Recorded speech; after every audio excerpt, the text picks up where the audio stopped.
maaf kalau saya teriak-teriak bukan marah tapi ya terus.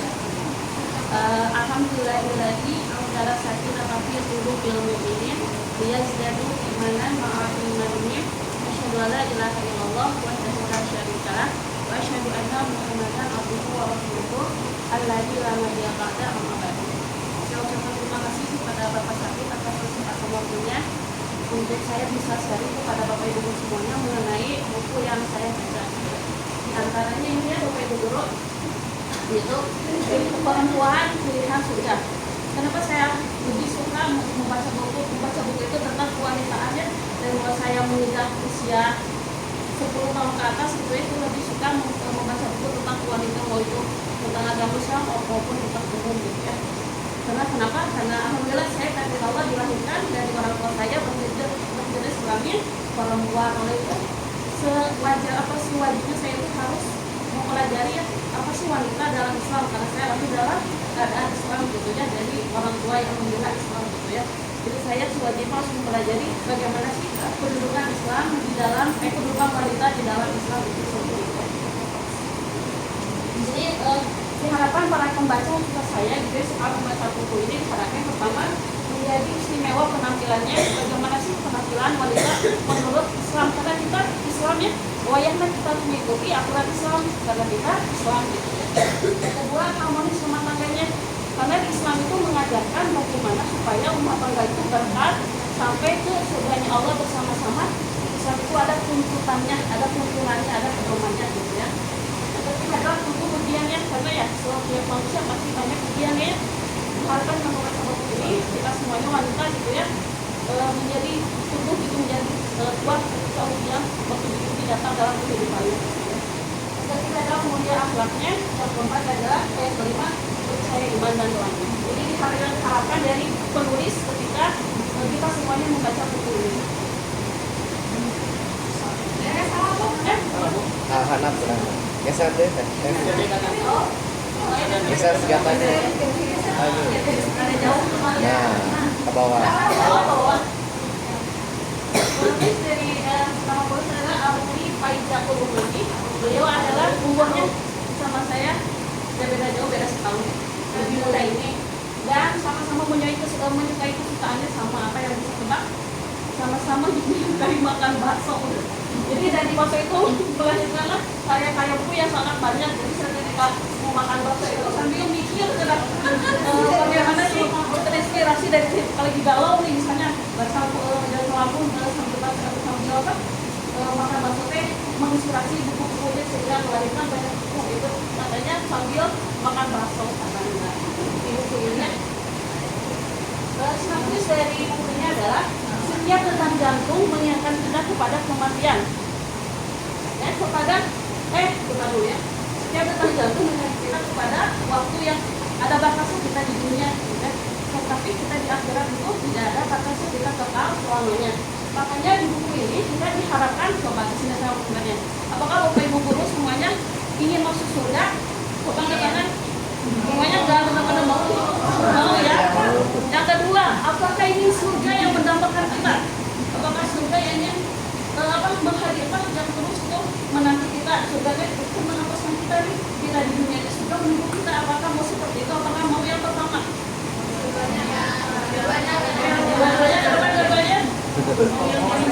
Dua-duanya biar piano sama-sama saling dicintai, sama-sama saling sayangi, semuanya sama-sama mengharapkan surga, mengharapkan kita juga mengharapkan surga. Jadi dua-duanya. Nah, di dalam buku ini dikatakan bahwasanya kita jangan sampai mau kalah dengan bidadari surga. Tahu bidadari surga?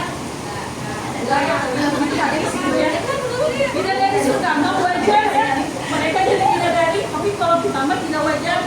Kenapa tidak wajar? Karena kita mah di dunia itu banyak ujiannya. Wanita itu yaitu banyak tuntutannya, banyak perintah-perintah Allah yang harus kita tunaikannya. Dan yang banyak sini hadis dari Aisyah ya. Dengan sedekah, saum, sholat itu merupakan tugas kewajiban seorang istri atau wanita ya. Sedangkan bidadari surga tidak mengerjakan itu. Bidadari surga sama Allah diciptakannya untuk selalu taat ya, seperti malaikat. Kalau kita mau enggak kan ya, kita mau punya hawa nafsu. Makanya ketika kita bisa melawan hawa nafsu itu, maka kita telah berhasil mengalahkan bidadari surga nanti. Bidadari kita pegang itu, kita taat kepada Allah. Wah, ada saingan nih, gitu ya. Karena mereka tidak dilakukan, tidak diciptakan oleh Allah untuk maksiat, tidak dari sebelum. Jadi kita makan peluang untuk maksiatnya banyak banget. Gitu ya. Makanya sangat beruntung ketika wanita bisa melewati perlarang-larangan Allah yang harus dihindari atau tidak dikerjakan gitu ya. Dan mungkin juga kita mengetahui itu kata surga menemukan rahasia dan cara mengupgrade diri untuk menjadi wanita yang diinginkan dari surga. Ada pula pembahasan mengenai memantapkan hati untuk menjaga mahkota terpenuhi seorang wanita gitu ya. Motivasi untuk selalu berbuat baik, cara untuk bisa istiqomah dalam ibadah, teguh dalam menghadapi setiap ujiannya. Dan semoga kita semuanya selalu berikhtiar berdoa kepada Allah agar selalu melakukan jalan yang baik sehingga kita nanti bisa bertemu dengan Allah dan bisa melihat jalan yang akhirat ya. Amin.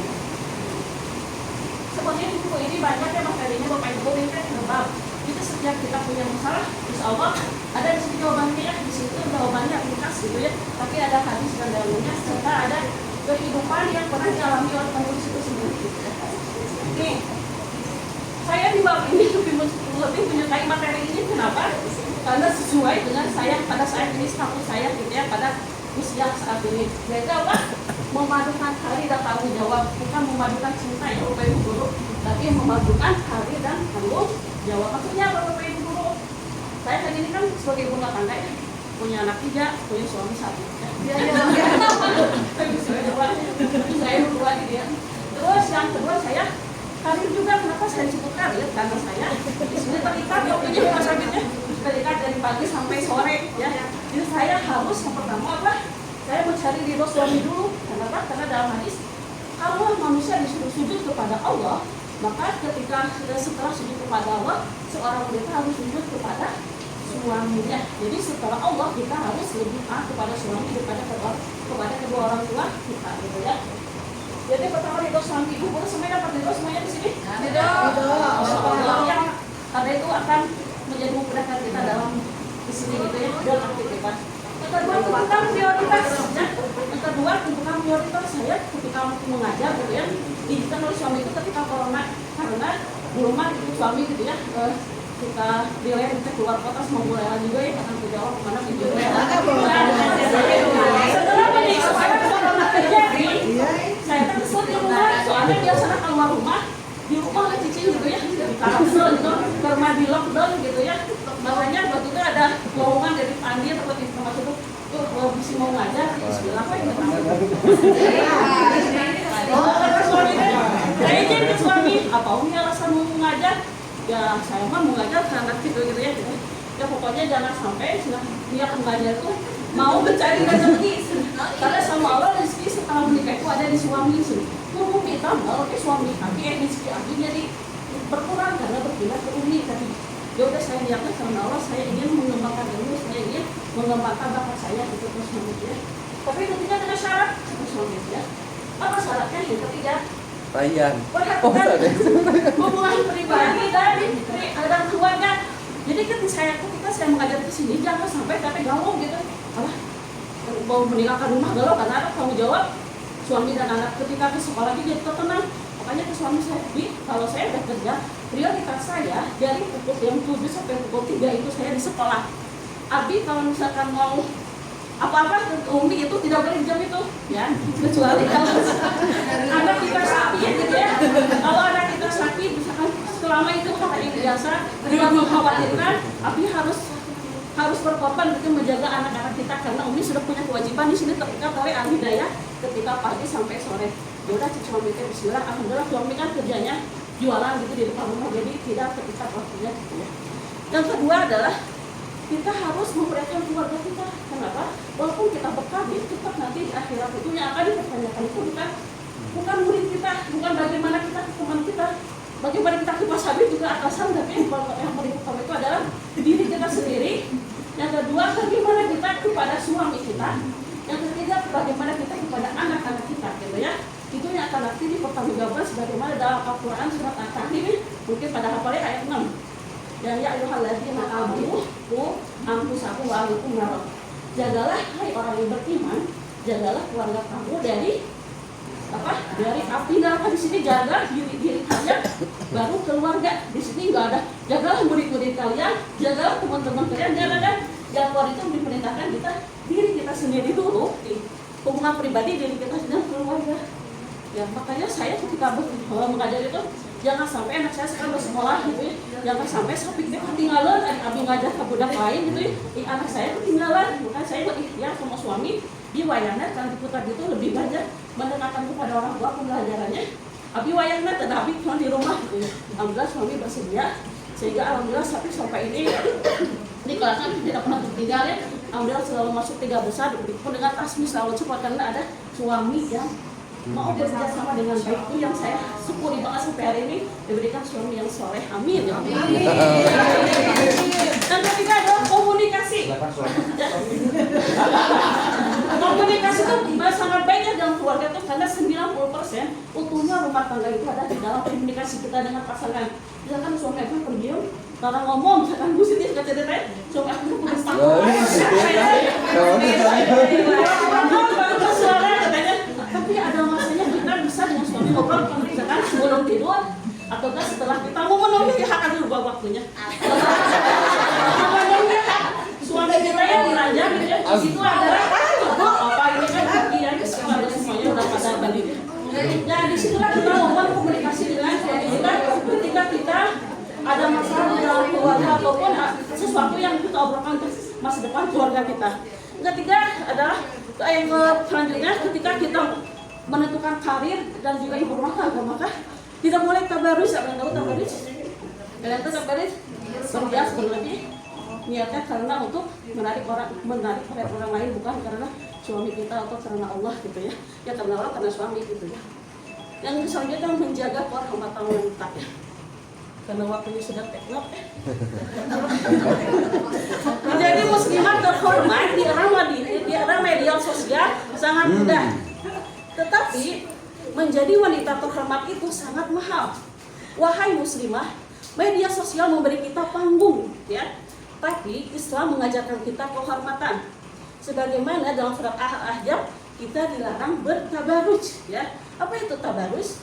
Tabaruj bukan hanya soal pakaian, tapi cara kita menampilkan diri agar menjadi pusat perhatian.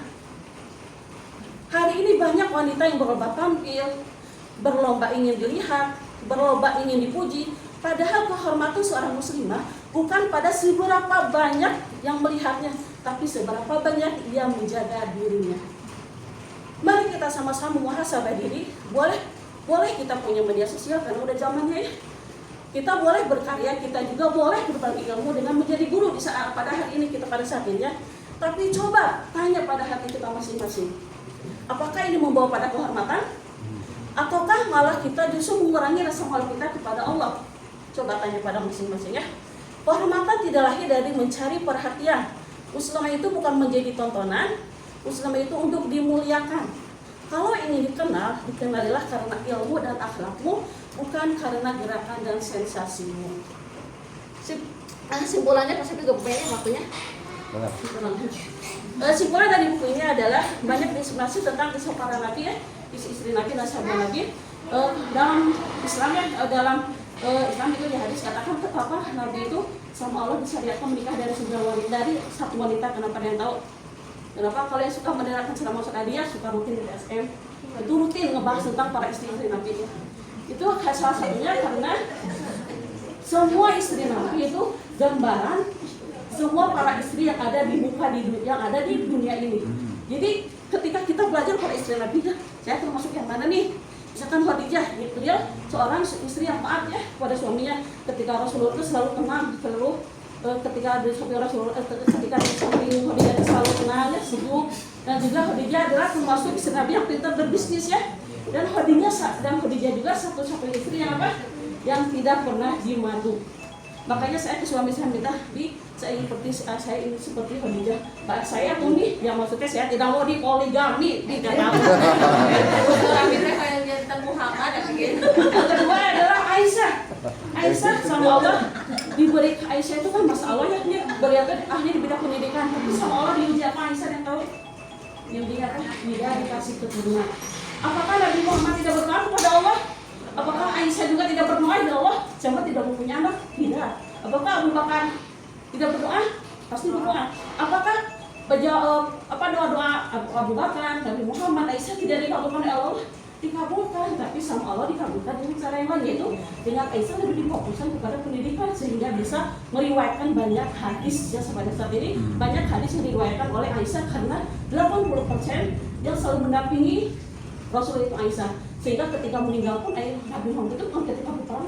Kalau orang itu sahabat-sahabat dia ketika perang sahih, tapi Rasulullah membuka saking masya Allahnya seorang istri ya, peran istri itu ada di pangkuannya Aisyah radhiyallahu anha. Semoga kita semuanya para istri ya, sampai meninggal selalu bersama suami-suami yang tercinta karena Allah. Jangan selalu melihat kekurangan dari pasangan, tapi lihatlah di sana ada nilai-nilai kebaikan yang kita sama-sama ayo berbenah diri supaya kita bisa berkumpul di surganya Allah Subhanahu wa Ta'ala. Tentunya banyak ya, ada Zainab ya yang suka berdandan, tapi berdandannya untuk Nabi, bukan untuk diekspos ke media sosial dan lain sebagainya. Kan istri Nabi pada bernikob ya. Jadi walaupun suara dandan, tapi Zainab untuk istri, untuk suaminya itu Rasulullah Shallallahu Alaihi Wasallam. Udah habis apa Zabit? Udah. Udah, kalau sudah, terima kasih Bapak Ibu Guru. Semoga sharing hari ini pengalaman saya dari baca buku ini saya aplikasikan dalam kehidupan rumah tangga saya. Alhamdulillah saya sekarang jadi lebih sangat bahagia. Terima kasih para yang sengaja ingin laki-laki menarik perhatian seperti ini, laki-laki itu mendengar suara kita jadi sahwatnya nimbul. Terima kasih, mudah-mudahan itu bukan jawaban saya, tapi jawaban saya Al-Quran. Ada di Al-Quran, tadi surah An-Nur dari ayat 59 ada, di ayat 33 ada. Boleh dipelajari lagi secara lengkap ini.